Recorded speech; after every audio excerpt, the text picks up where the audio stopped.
Lust is stronger than sense, so they kissed. It was obvious they loved each other, and the love lasted with them for the rest of their lives. Unfortunately, the two were from different families and circumstances.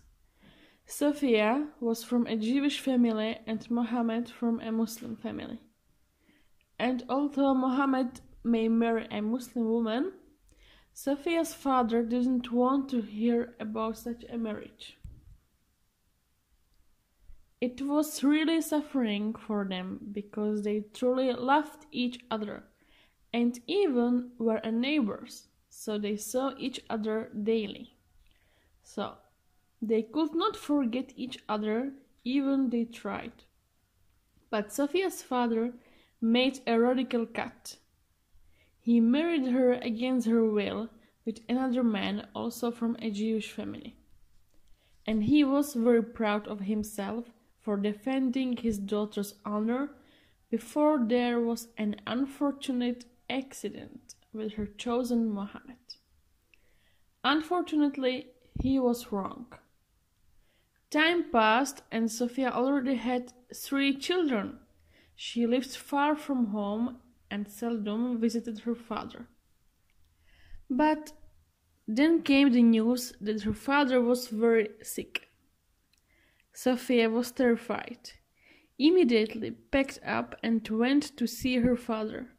But she knew she would see Mohammed, and Mohammed still was not married, and still lived in the same apartment. Sophia therefore decided to wear niqab, so that Mohammed would not recognize her at all. When she came to her father, he was really very sick, and Sophia had to take care of him. So she stayed with him, took care of everything, and her father did better and better every day. He was happy that his daughter was with him with his grandchildren, and he was very proud of all of them. However, one morning, Sophia went to the bakery for fresh bread, and when she returned, she saw Mohammed in front of the elevator. Of course, Mohammed didn't know that it was her, so they boarded in the elevator together. Just before they stepped out, Sophia looked into his eyes, and it took Mohammed's breath away. He knew her. Sophia just sighed. "No, sir, you are wrong. I'm not Sophia. You are lying. I recognized you by your eyes. Only my love Sophia has such eyes." They looked at each other for a long time, and suddenly, in a second, all the love was back, all the memories, all the plans. Lust is stronger than sense, and so for the first time in their lives, they kissed. However, Sophia recovered immediately and ran out from the elevator to her apartment. She blamed herself, crying all the night, but knowing that she loved him completely and devotedly. The next morning, she did something she never expected.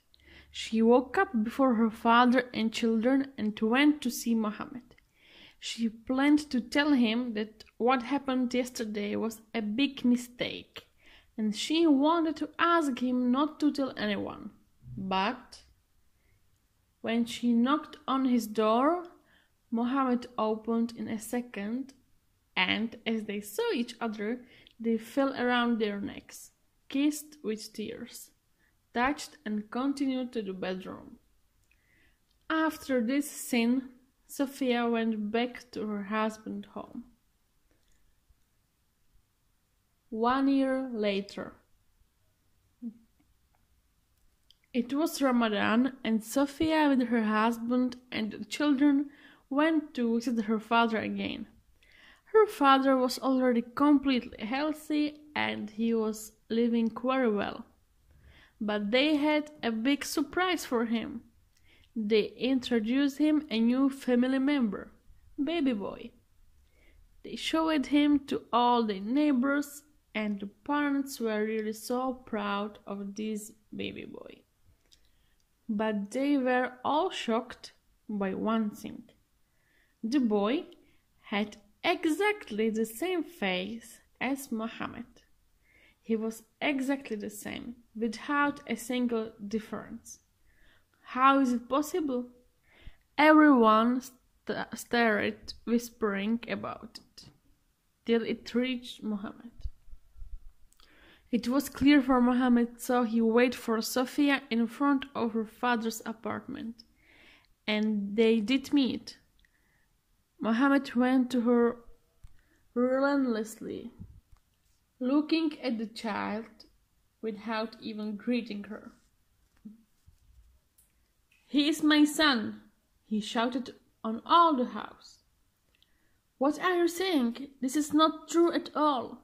Apparently you forgot I am married." Sophia was absolutely upset. "So listen to me well. You will divorce and we will be with our son together. Or I will go to your husband and tell him everything by myself." "You cannot do this. You can't deprive my children of their debt. And you have no right to deprive me of my son." Sophia just started to cry and cry. For her sin, she was punished too much. She knew very well that the boy was really the son of Mohammed, but she didn't know what to do. If she confesses to her husband, he will take from her children.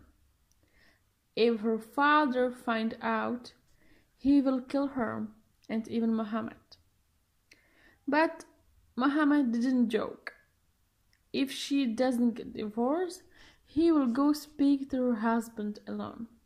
So, what should she do? What?